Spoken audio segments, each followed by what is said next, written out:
Se me olvidó grabar. Ahora sí voy a empezar a grabar. Entonces, como estamos conversando, esta es la introducción, este es el plano general, la visualización del proyecto, en donde está la introducción, el cuerpo del trabajo, y dentro del aspecto del cuerpo del trabajo está el aspecto morfosintáctico, en que yo les pongo ahí con mayúscula otros aspectos relevantes por destacar.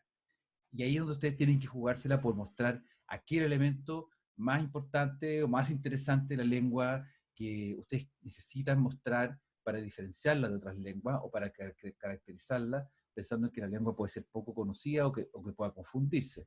De repente hay lenguas como muy cercanas a las lenguas romances que son muy similares a lo que uno conoce, entonces como que no hay mucha diferencia. Aquí es donde hay que jugársela por buscar aquellos aspectos que pueden ser diferentes, uno o dos aspectos que puedan ser diferentes. Finalmente, el trabajo concluye con una ejemplificación de la lengua en una muestra acotada para evidenciar esta caracterización que ustedes están haciendo y un cuadro resumen final de la lengua. La cantidad de páginas, también lo conversamos, es relativo, depende mucho de lo que ustedes vayan a profundizar.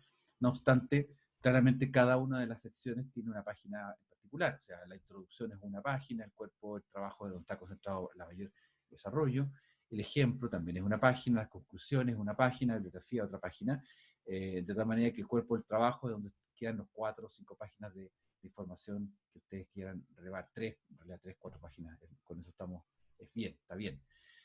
¿Ya?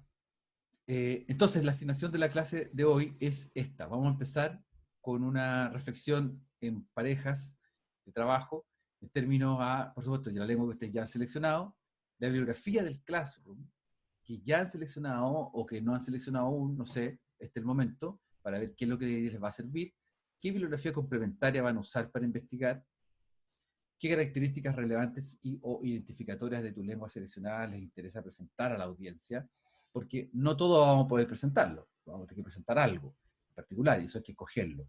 Y eso tiene que ver mucho con la forma de la enunciación, y el marco teórico lingüístico de la tipología. Por forma de enunciación entendemos cómo esta lengua se dice, se habla, qué es lo relevante en esa manera de expresarse de esa lengua. Antiguamente se llamaba, no sé si lo han escuchado hablar, sobre todo en los aspectos de lengua castellana o traducción, se habla mucho del genio de la lengua. ¿Han escuchado esa expresión? El genio de la lengua. ¿No? El genio de la lengua, el español tiene un genio. El genio de la lengua española hace que nosotros digamos o produzcamos ciertas expresiones de esta manera y que a veces las salidas del marco tienen que ver con ese genio de la lengua. Es como el carácter de la lengua, como si la lengua de repente se enoja y dice pachotá o garabato, los dice de tal o cual manera, y eso es como salirse del esquema, pero dentro del parámetro de la lengua. Eso se le llama el genio de la lengua. Bien, estos 4 elementos, con también pensando el enfoque genético, la tipología, es lo que vamos a revisar en los próximos 10 minutos de trabajo. ¿Ya? De aquí a las 11:39, ustedes van a conversar con su pareja de trabajo y van a resolver estas 4 preguntas para ir chequeándolas inmediatamente como avance del trabajo, pensando que no nos vamos a ver durante la semana, sino ya nos vamos a ver hasta el final. ¿Listo? Empiecen.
Bien, vamos a retomar. Entonces, ya, acá tenemos los grupos. Leonardo, María Cristina, alemán. Cuéntenos, ¿cuál es la bibliografía de base que van a usar? ¿Qué cosa complementaria les va a servir también para esto? ¿Qué aspecto especial del alemán les gustaría comentar, incluir? Vamos a utilizar un texto que ya vimos, que es la introducción a los idiomas del mundo, principalmente por la historia más que nada, así porque también aparecía como un esquema sobre el proto-germánico y todo eso, entonces como que pusimos ese esquema en la parte de la historia al principio. Y también el otro libro que se llama The World's Major Languages, que también sale harta información sobre todos los Ya, idiomas en realidad. sí, sí, estupendo. ¿Qué cosa les llama la atención del alemán que les gustaría mostrar? Em, Primero que todo, que se basa como en casos, donde tiene el caso nominativo, el dativo, acusativo, Ya, genitivo, y según eso como que eh, las palabras se van flexionando, ya sea si los sustantivos, los artículos, etc. Eso perfecto. es como un aspecto que nos dimos cuenta que es como lo principal como para Sí, comenzar a aprender alemán. sí, exacto. Y es súper identificador y es muy característico. Sí. Súper. Bien, gracias. Javier, Noemí, italiano. Italiano como lengua romance es muy cercano a lo que estamos viendo. Entonces, ¿qué cosas les gustaría revisar del italiano? Yo diría que incluso una de las razones de las por qué lo elegimos es esa Ah, exactamente, bien. porque Ya, la estructuración que tiene y eh, cómo se va hablando y las relaciones que tiene, no sé, por ejemplo, con el portugués o el español, una de las cosas que nos llaman harto la atención. Y además también ver alguno que otro aspecto fonético, fonológico, que nos sirva también para plasmar aquí como la idea central que queremos desarrollar. a ver, Noemí no está aquí, eso sí. ¿cuál es la idea central? No, no, no entendí. La idea central sería más que nada como comparar algunos cuantos morfemas o fonemas Ya, que tiene el italiano y compararlo en algún caso, no sé, con el español y llevarlo a cabo de alguna forma que la Noemí esté de acuerdo, porque ella no me ha dicho mucho, profe. ya, no te he hablado mucho. Pero Lo- se pusieron de acuerdo solamente en la lengua. En eso sí están de sí, acuerdo. Ya, estamos de acuerdo en la lengua porque ella ha estado un poco ocupada, entonces no ya. puedo hablar mucho por ella. Oye, ¿y bibliografía? La bibliografía vamos a usar el compendio ese de las lenguas del mundo, porque eso me ¿Ya? llamó bastante la atención y ella también está de acuerdo en eso. Y el otro era, creo que era el mismo que mencionó Leonardo, The World's Ya, Major Languages. ya, ya, bien. Creo que Hay eso es punto de como lo que partida. más nos servirían de partida. De todas formas, igual vamos a estar buscando cualquier cosa alternativa o extra. Claro, eso va a estar motivado por el aspecto finalmente que ustedes el aspecto que les gustaría más mostrar del italiano. Y eso todavía no está definido, tienen que definirlo. Bien, Mary, Mabel, quechua. ¿Dónde van a obtener información sobre el quechua para estudiarlo? No está ninguna de las dos. Tiziana, Dominique, griego. Tampoco, ninguna de las dos está. Camila, Sebastián. Hola, profe. Hola, Camila. Cuéntame, ¿qué bibliografías, dónde se están focalizando para obtener información? Y bueno, y también Eh, qué cosas quieren mostrar del Mapudungun. Todavía no tenemos muy bien definida la bibliografía que queremos usar, lo que usted sugirió, pero creo que en el compendio hay Mapudungun, si no me equivoco. Y hemos encontrado textos aparte, no recuerdo los que encontré y además no está, pero yo en este momento tengo abierto un libro que es del el habla mapuche, Ya, que se supone que también tiene un CD que todavía no encuentro. pero tiene varios ejemplos, incluso textos, habla de la fonética, que es muy fluctuante, por ejemplo. También hace una introducción a la tipología, y en este sentido con el Seba queríamos mostrar que el mapuche, o sea, el mapudungun resulta bastante interesante porque es una lengua muy aglutinante. El aspecto aglutinante del mapudungun sería muy interesante, como nosotros lo hemos tocado en el curso a propósito del turco y otras partes de lenguas que han aparecido.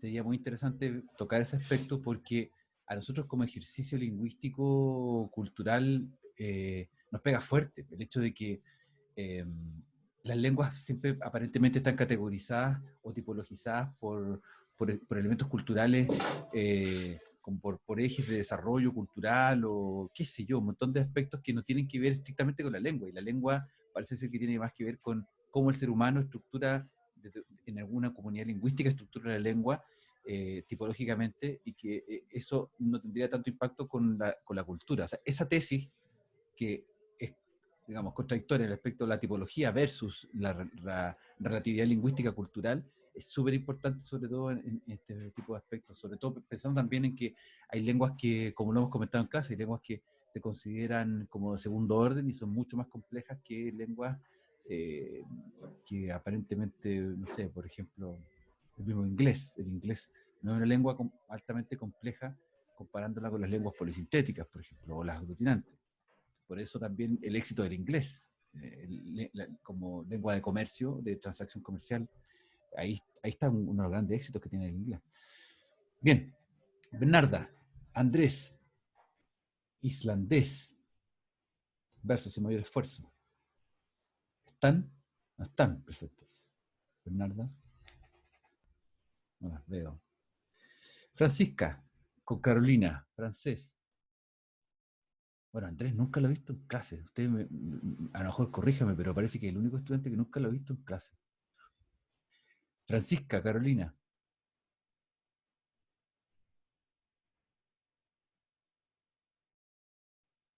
Ustedes sí que están.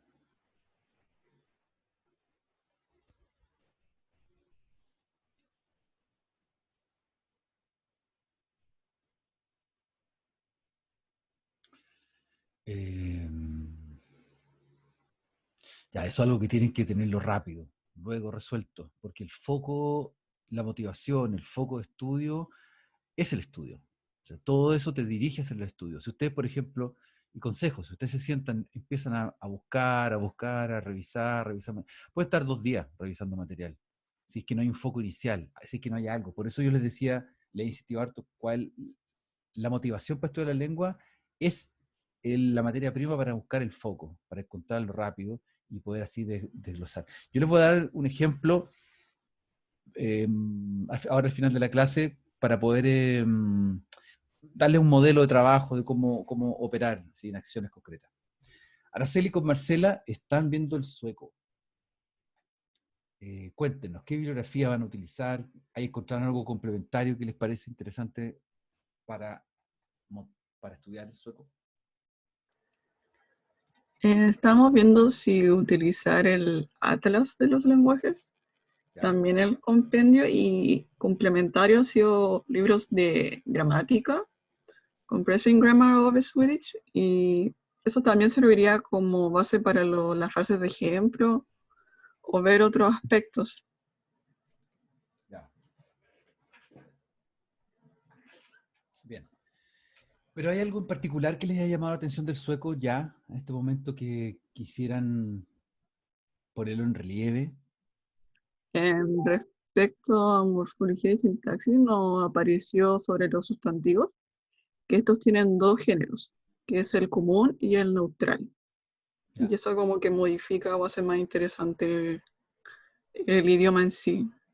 Perfecto. Aunque no sé si eso sería suficiente, la verdad. Claro. Claro, no sé si sería suficiente. Yo también pienso, no sé si sería suficiente. Sería una de las características del sueco. Sí. Habría que explorar desde el punto de vista de características de las lenguas germánicas del norte versus las del centro, o las germánicas tardías versus las más nuevas. Habría que buscar por ahí. Porque, por ejemplo, acá tenemos el danés, que también es una lengua germánica, que también nos podemos topar. Noelia con Paula Vargas se podrían topar también en ese sentido, de buscar, de encontrar cómo describir las mismas características que Araceli con Marcela van a hacer del sueco. Van a proponer del sueco. Entonces también, bueno, este ejercicio que estamos haciendo es bien interesante para poder también despejar eso. ¿Qué bibliografía están viendo, Noelia, Paula?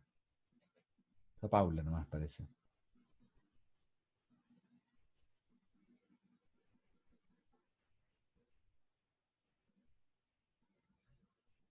Ya, perfecto. Súper bien.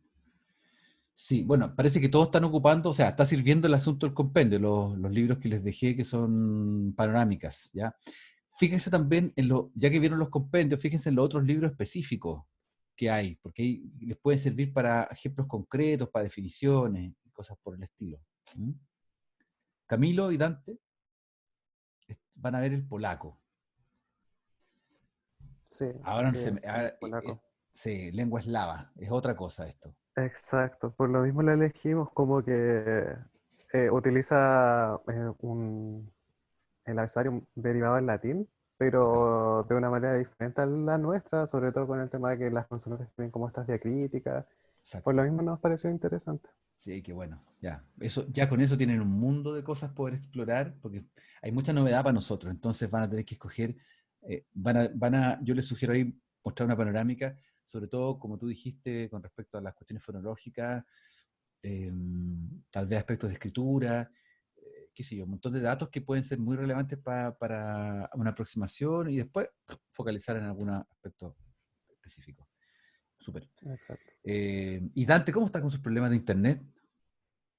Camilo. Está, pero por lo menos hemos podido ver algunas cosas. Por lo menos lo de la bibliografía ya lo hemos revisado y algunos tipos de datos, pero no hemos profundizado mucho todavía. Pero ya por lo menos está bien fuerte la lengua. Y por teléfono, o sea, por lo menos se comunican por teléfono. Sí. No, sí, tengo comunicación con él. Ya.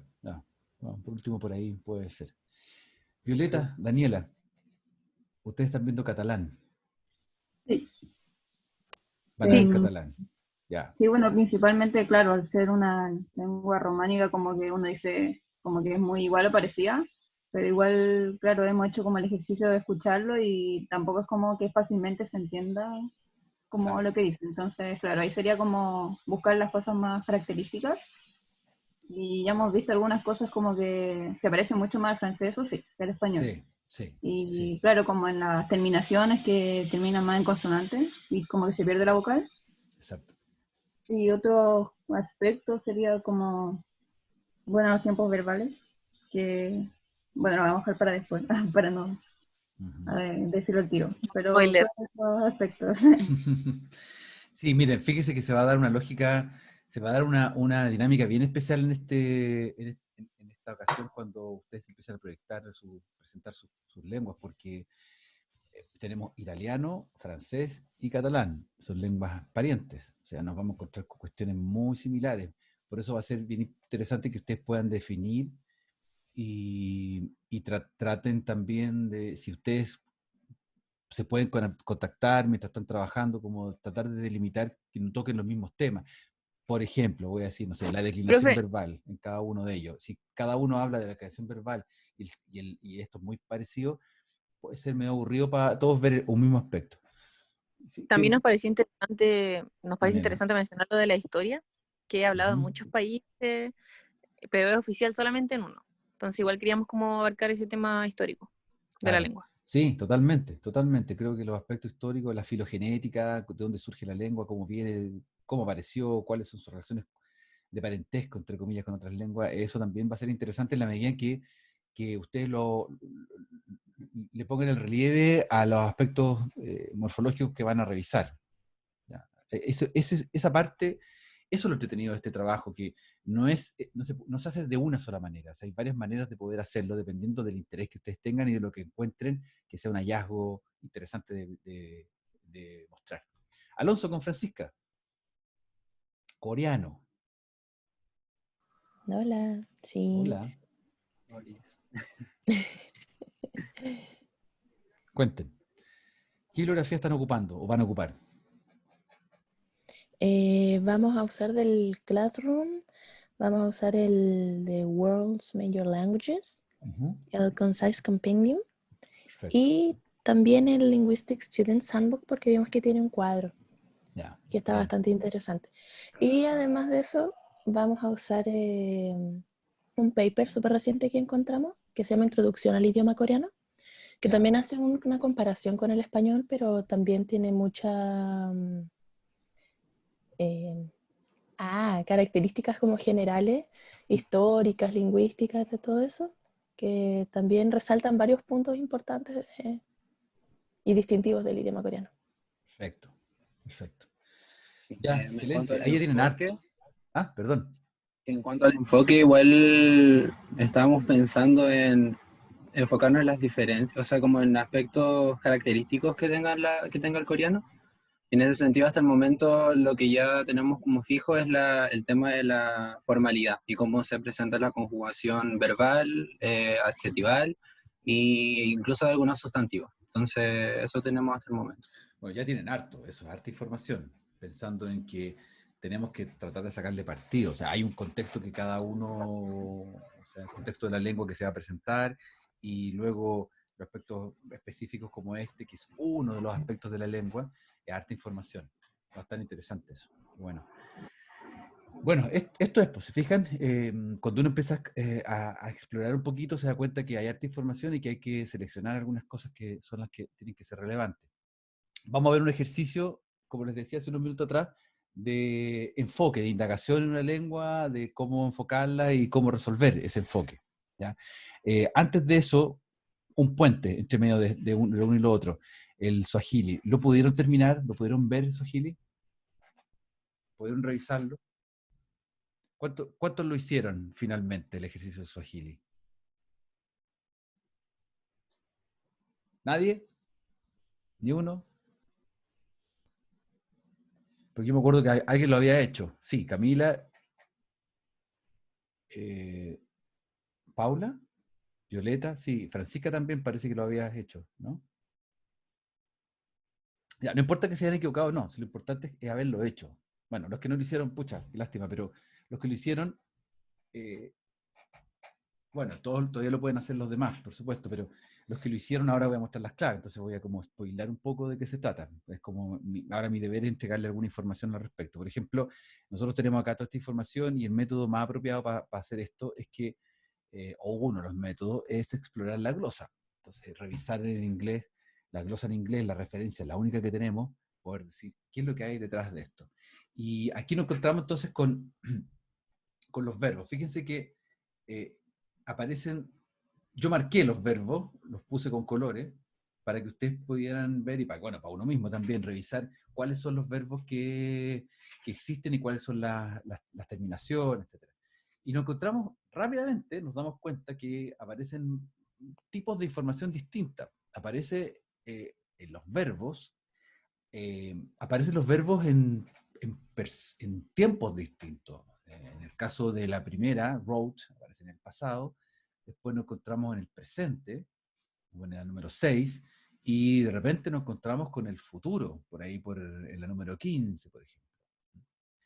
Entonces ya nos encontramos con un parámetro, como yo les comentaba en otra clase, nos encontramos con un ejercicio en que hay una variable que es distinta a las que hemos revisado. O sea, hay una variable que es 3 en 1. Ya no, el verbo no está inamovible, sino que se está moviendo en terminaciones, porque está cambiando el tiempo. Lo que eso puede hacer que fluctúen los demás componentes. Luego nos encontramos con, esa es la primera observación, presente, pasado, futuro. Y luego nos encontramos con una segunda observación que observamos digamos, la muestra y nos encontramos con que aparecen dos cosas. Aparecen los pronombres inicialmente y aparecen también, si ustedes se fijan en la primera oración versus la quinta, he, she wrote you versus we saw you, en que ese you es un plural en la primera y en el singular, es un singular en la quinta. Es decir, nos encontramos con un pronombre sujeto, he, she, I, you, we, etc. Y nos encontramos con un pronombre objeto, o sea, con complementos directos en versión pronombre. Lo que nos hace ver que estas dos observaciones nos muestra que tenemos tres grandes componentes. Tenemos verbos en 3 dimensiones, tenemos sujetos y tenemos pronombres de objeto. Eso nos crea una gran ensalada de morfemas, que es algo por el estilo. Ustedes empiezan a revisar, yo aquí les voy a mostrar la panorámica completa, ¿ya? Fíjense que en la cuarta columna aparecen los verbos marcados en colores, como tika, soma, yua, piga, la 8, como los verbos propiamente tal. Ahora, yo creo que todos al hacerlo nos vamos a encontrar con varias dudas, porque la relación no es estrictamente lógica entre los pronombres sujeto y los pronombres objeto, o más bien las terminaciones verbales. Si tenemos al principio verbos, perdón, en la cuarta tenemos verbos, ¿cuáles serían las otras 4 columnas? ¿Qué tipo de información estarían entregando las otras 3 columnas, perdón? La primera, la segunda y la tercera columna. ¿Qué información podrían estar entregando? Camila, Francisca, Violeta. La primera entrega la información de los sujetos. La primera entrega la información de los sujetos. Exacto. Ahí está el pronombre sujeto. Y las otras 2 que están ahí, entre medio, que son las más conflictivas, por decirlo de una manera. Violeta dice la segunda, el tiempo verbal. Exacto. La segunda aparece como el tiempo verbal y la tercera aparece como el pronombre objeto. Si ustedes googlean por ahí libros y textos, les van a aparecer informaciones diversas sobre esto. O sea, van a encontrar harta información y tal vez van a encontrar algunas cosas distintas. Pero si ustedes aplican la lógica de lo que hemos trabajado en el ejercicio y para el ejercicio, nos vamos a encontrar con estos elementos que se alinean de una manera particular y que tienen ciertas variantes de acuerdo al tiempo verbal. ¿Ya? Yo ahí dejé algunas marcas, por ejemplo, el caso de la 13 y la 15, donde el 13, busu, pasado perfecto, busu, futuro, en la 15, y la diferencia de pasado perfecto futuro está marcado por la segunda columna, en donde en la 13 aparece rn y en la 15 aparece ta. Nirn, busu es I have just kissed him, her. Y en la 15, nita wa busu, I will kiss you. De tal forma que ese es el orden aproximadamente. ¿Ya? Después ustedes pueden revisar, fíjense, de hecho nos presenta el ejercicio los sujetos del Swahili, los objetos y los tense. Y nos hace después una pregunta sobre los verbos en sí y ciertas formas que son más complejas. Si analizáramos, no vamos a meternos en esto porque ya no lo hicimos, pero si analizásemos acá, lo que tenemos, esta conformación de la lengua, ¿qué tipo de aglutinación sería del 1 al 4? ¿Qué margen del 1 al 4 tendríamos de aglutinación? ¿Dónde cae esta lengua?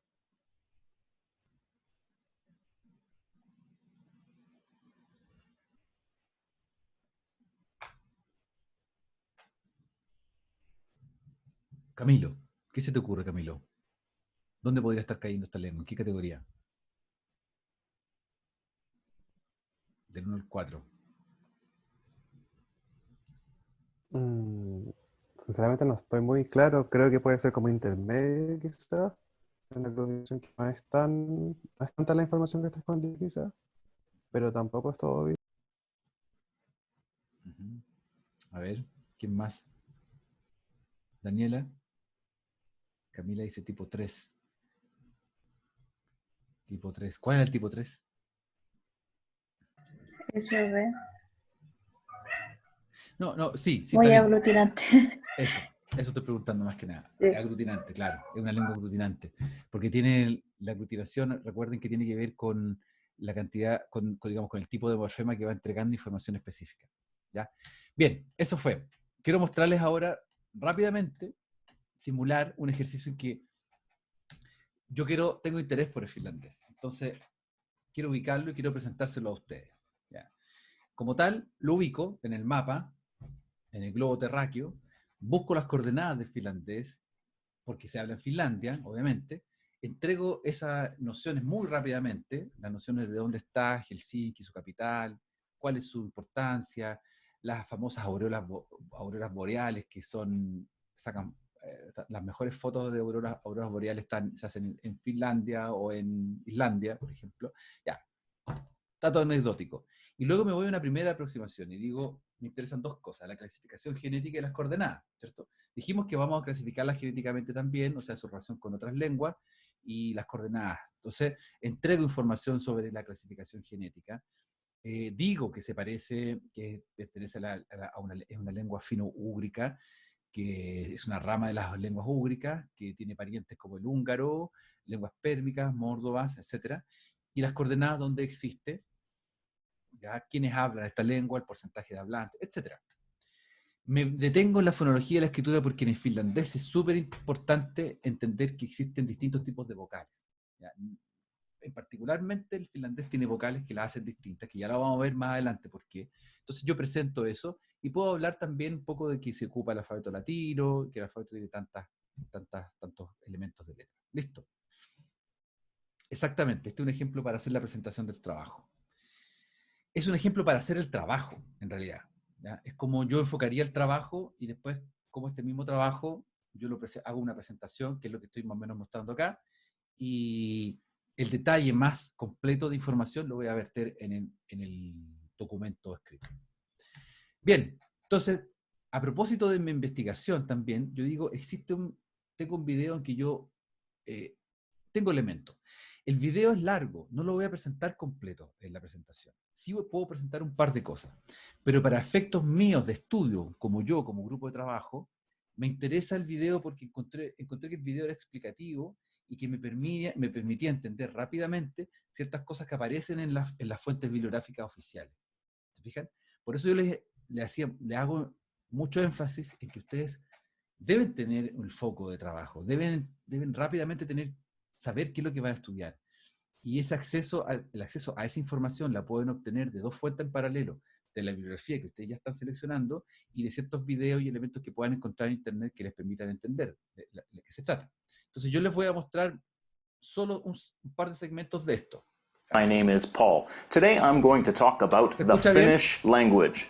As you probably know, Finnish is the majority language spoken in Finland. It has about 5.4 million native speakers, with 4.9 million of them living in Finland, which is about 90% of the population of Finland. It's one of the two official languages of Finland, along with Swedish, which is spoken by about 5% of the population. And there are also Finnish-speaking minorities across the border in Russia, in Norway, and in Sweden. You may have seen my video on the North Germanic languages. It's this one right here. And you might remember that I specifically excluded Finnish from that video. That's because even though Finland is a Nordic country with geographic and historical connections to Scandinavia, the Finnish language is not a North Germanic language. In fact, it's not even an Indo-European language. It is part of the Finnic language group, which is a branch of the Uralic language family. Other members of the Finnic group are Estonian, Karelian, Ludic, Veps, Ingrian, Vodic, and Livonian. But Finnish is the most widely spoken language in the Finnic language group. All the Finnic languages developed from Proto-Finnic, which was spoken around 3,000 years ago. The first stage was early Proto-Finnic.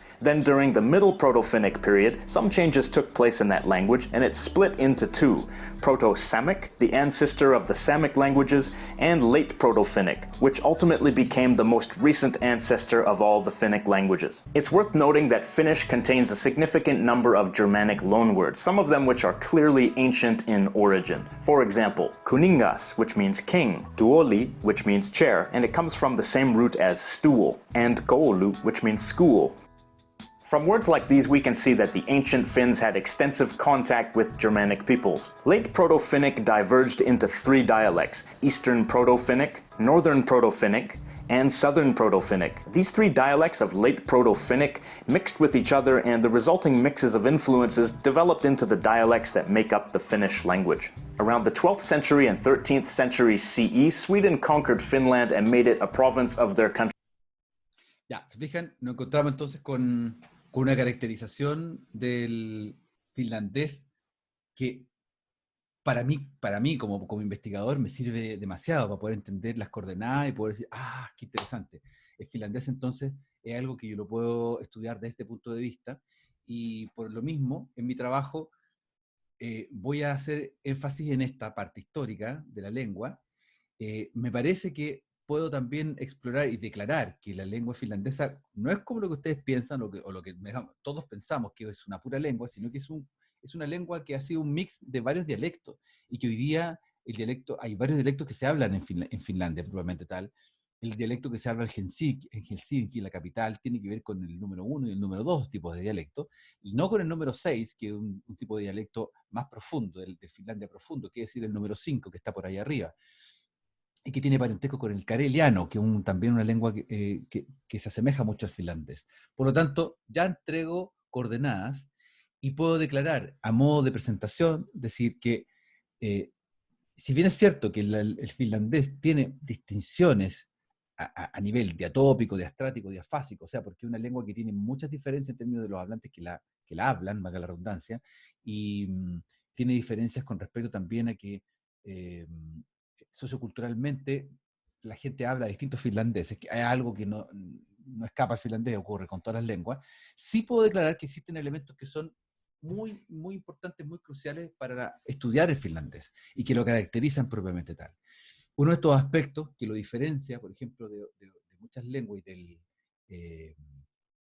lo hace distintivo, es el caso gramatical o la flexión morfológica. Ese caso gramatical nos presenta 15 casos distintos en finlandés que son muy interesantes de precisar porque no es algo con lo que estemos familiarizados. Entonces ya encontré un punto identificatorio que es especial. Los casos gramaticales, los casos semánticos, los casos marginales son los tipos de casos con los que se trabaja, se habla el finlandés. Por lo tanto, lo que yo debería hacer es entender que tengo una panorámica de rasgos característicos y que no los puedo tomar todos porque no tengo ni tiempo para hacerlo en la presentación, ni tampoco el objetivo de tomarlos todos, porque para eso mejor hago una cita, sino que el objetivo, la intención del trabajo es que yo pueda mostrar algunas cuestiones que son muy importantes de esa lengua y nos permitan caracterizarla.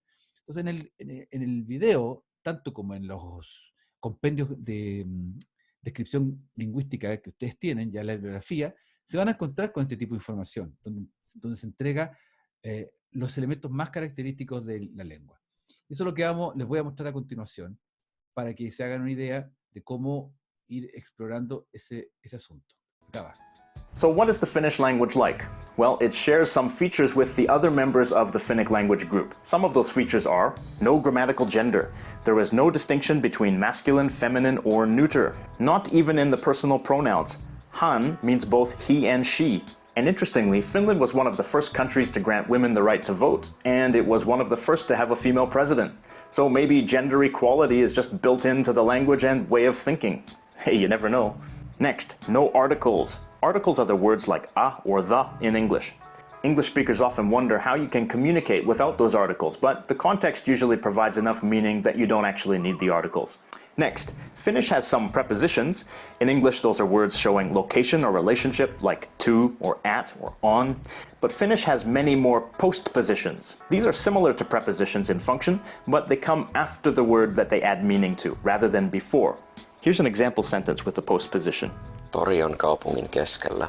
This sentence means the market is in the center of town. Tori means market. On is similar to is. Kaupungi is town. The N at the end of kaupungi is the genitive case showing possession. And then after kaupungin, we have keskellä, which is the postposition, which means in the middle. So it's a postposition because it comes after the noun kaupungi. Next, lots of grammatical cases, 15 to be precise.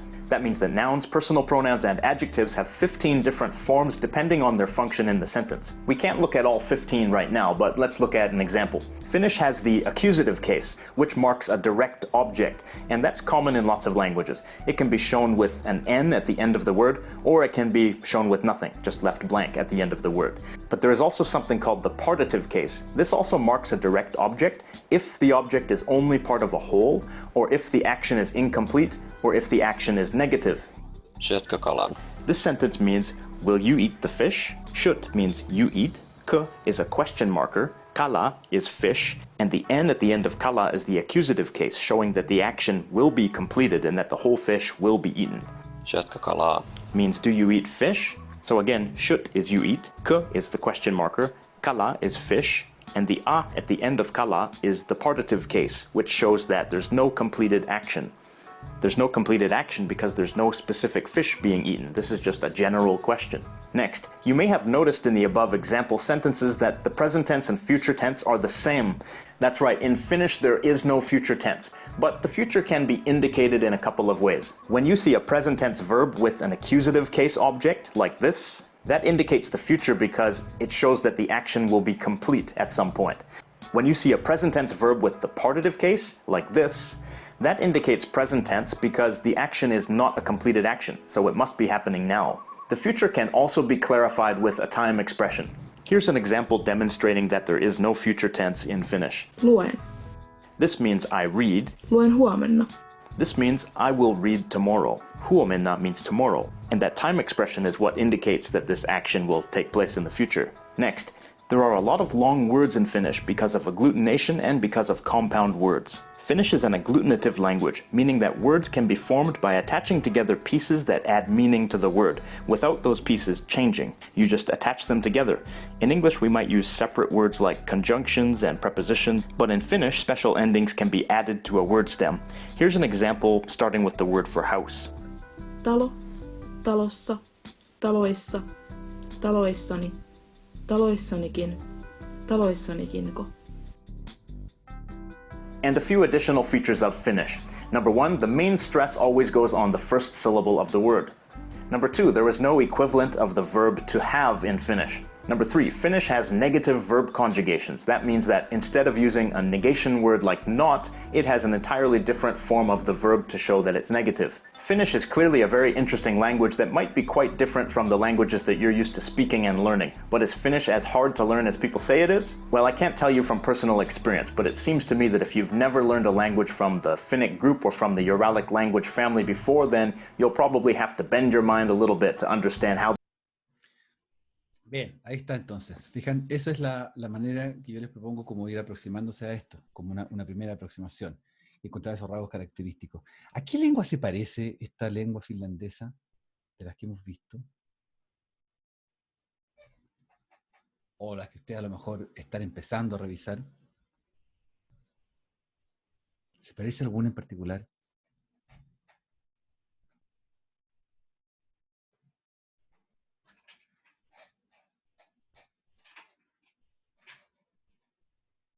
¿Están todavía ahí? ¿O se fueron ya?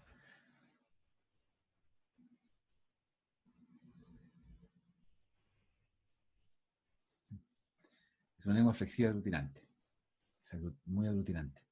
Bueno, en este caso entonces, como lengua aglutinante, que se parece mucho al turco, acuérdense los ejercicios que vimos de turco, tenía mucho que ver con la aglutinación. Bueno, por ejemplo, ya vi todos los casos, me pareció todas las características muy relevantes que las mencioné muy al pasar, pero me parece que para poder ejemplificar esto de la posposición y el rasgo de entrega de caso semántico de información significativa en el caso locativo, para diferenciarlo, por ejemplo, del caso locativo en español, que es como equivalente como al complemento circunstancial, de lugar, de tiempo, etc. Me quedo con estos tres elementos: lo inesivo, adhesivo, el lativo, ablativo y lativo, ablativo. Y con esto puedo hacer las comparaciones. Por ejemplo, tomo el inesivo, adhesivo y digo, pongo la expresión. Cuando pongo la partícula al final, sa, que significa adentro de, cumple una función significativamente gramatical y semánticamente distinta a si pongo la partícula la, que es encima fuera de. Fíjense que cada una de las sa y la tienen variantes fonológicas. Sa con cremilla, la con cremilla versus sin cremilla. Que eso tiene mucho que ver con el comportamiento enunciativo de la lengua. La lengua necesita hacer variantes fonológicas cuando está en contextos lingüísticos particulares. Por lo tanto, eso es parte, cuando hablábamos al principio, de la enunciación o el genio de la lengua. El genio de la lengua, la caracterización fundamental es que la lengua se expresa de esa manera. Entonces, por ejemplo, tenemos esta expresión, Mina itsun autosa, yo me siento en el coche, versus Koira yukse pijala, que es el perro corre en el patio.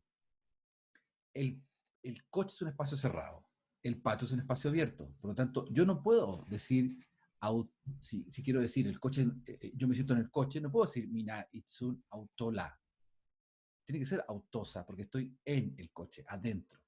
¿Se fijan? Esas distinciones de gramática y semántica son súper importantes para la caracterización del finlandés con respecto a otras lenguas, y le da sentido a mi trabajo, le da sentido a mi approach de fijarme en estos aspectos y mostrar estos y no otros, pudiendo, por supuesto, mostrar otros, pero en esto me fijé yo que me parecieron súper interesantes. Fíjense, por ejemplo, el caso del relativo también, que ahí están los ejemplos, fijan, kaupasta versus kenalta, ¿ya? Sta significa dónde en espacio cerrado, y el ta significa dónde, pero en espacio abierto. O sea, hay una relación de los espacios abiertos con los espacios cerrados. ¿Por qué será? Uno podría hipotetizar. ¿Será el frío, la nieve polar todo el tiempo, los 11 meses del año con nieve, que la gente tiene dos tipos de mundo, un mundo interior y un mundo exterior, físicamente hablando, que provoca estas diferencias? ¿Quién sabe? No lo sabemos, habría que investigar. ¿Ya? Como el y non, dice Francisca. Claro, también puede ser. Ahí hay una analogía, uno lo podría expresar desde ese punto de vista también, que también a nosotros nos cuesta escuchar el y non. También, con respecto al inglés, una cosa, no es lo mismo, pero también uno podría decir los phrasal verbs que existen en inglés también tienen una razón de ser por ciertas expresiones de acciones que se producen en ciertos contextos muy particulares de cierta manera. En fin, uno va encontrando esto. Pero acá estamos viendo que son las preposiciones, o sea, más bien las posposiciones, las que provocan estas diferencias de significado, en el ilativo y el lativo de la misma forma. ¿Ya? Entonces, acá tenemos un ejemplo que yo se los dejo para que ustedes revisen cómo ir aproximándose a una lengua. Y aquí hay un cuadro resumen final, donde yo expreso los 8, no los 15, 8 casos semánticos, porque son 8 los casos semánticos sobre los cuales más hablé. En este caso yo, si estuviera presentando, hablé de 6 casos semánticos, no de 8. No hablé de translativo ni de lesivo. Esos dos no los tomé, pero sí tomé los 6 primeros. ¿Ya? Pregunta, comentario, hasta acá.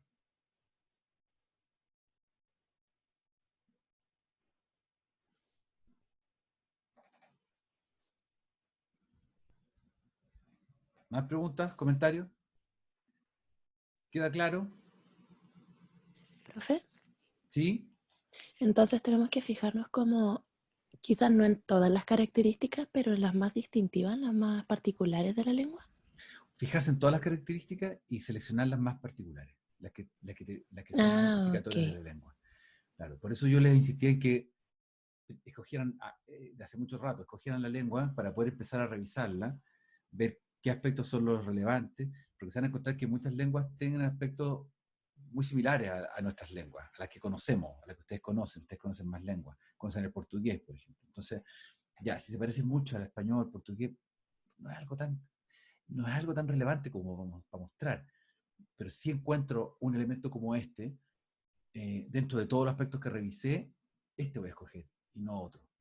También yo podría, del finlandés, por hablar de finlandés, podría escoger el uso de los verbos, el futuro, que no existe el futuro, ¿ah? O, qué sé yo, el aspecto del pronombre, pero son aspectos como muy puntuales. En cambio, este aspecto de los casos semánticos es súper identificatorio de finlandés y es clave para poder aprender finlandés. O sea, si yo no me aprendo esto, no voy a poder nunca hablar finlandés, nunca voy a entender finlandés.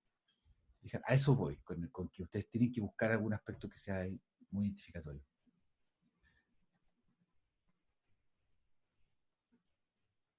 ¿Sí? ¿Alguna otra pregunta?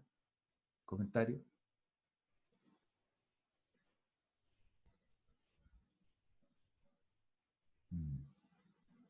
Bueno, cualquier cosa mientras vayan haciendo el trabajo me pueden preguntar, no tengo ningún problema en que me pregunten fin de semana, porque hay que entregar el 28, así que si me preguntan el 26, igual les puedo responder. Vamos a hacer lo siguiente, cada presentación, o sea, el lunes 28, el próximo lunes, todos tienen que entregar el proyecto escrito. Voy a hacer un sorteo, con ese listado que ustedes tienen acá, voy a tomar del 1 al 12, voy a sortear del 1 al 12 para las presentaciones, para que haya un primer grupo de 6 grupos que presenten el día lunes y 6 grupos que presenten en la clase siguiente. ¿Ya?